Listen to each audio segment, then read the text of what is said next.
Саламатсыңарбы, билимге умтулуучулар? Жакшы салдыңарбы? Мен ойлойм, ар бириңердин маанайыңар эң жогорку деңгээлде.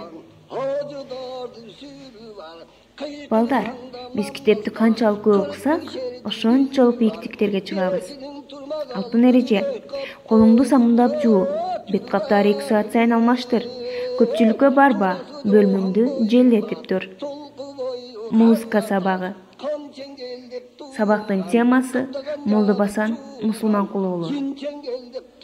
Сабактын максаты: Молдобасан мусулманкул уулу жөнүндө билесиңер, манас айтууну үйрөнөсүңөр, тарыхта изди калган аттактууларды сыйлоого тарбияланасыңар.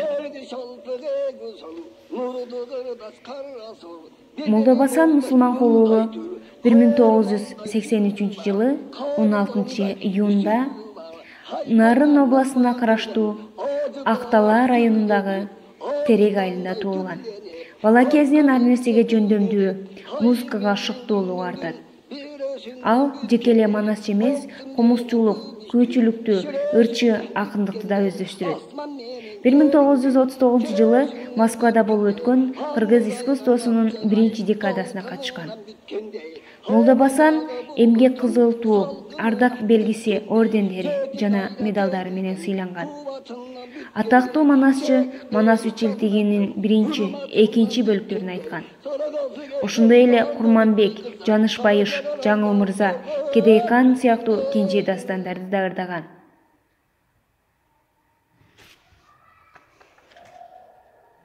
Тыныбек манасчы тууралуу билесиңерби, балдар? Ал тууралуу элде ар кандай аңыздар айтылып келет. Ал нөшөрлөгөн жамгырга карабай, кандай учур болбосун манасты төгүп айткан. Эл ичинде анын манасты 30 күн тынбай айткандыгы айтылат. Тыныбек жарык дүйнө менен коштошордо да манас айтып жатып аалам салган экен. Ошондо жарым сааттай ай тутулуптур. Чочулаган эл келме келтирип, азан айтышып, зикир чалуудан кийин ай оңуна келет экен. Балдар, биз тарыхта изи калган адамдардай, биз да тарыхта изибиз калыш керек. Аларды дайыма эстеп, эскерип турушубуз керек. Балдар, сабак түшүнүктүүбү? Анда силерге тапшырма.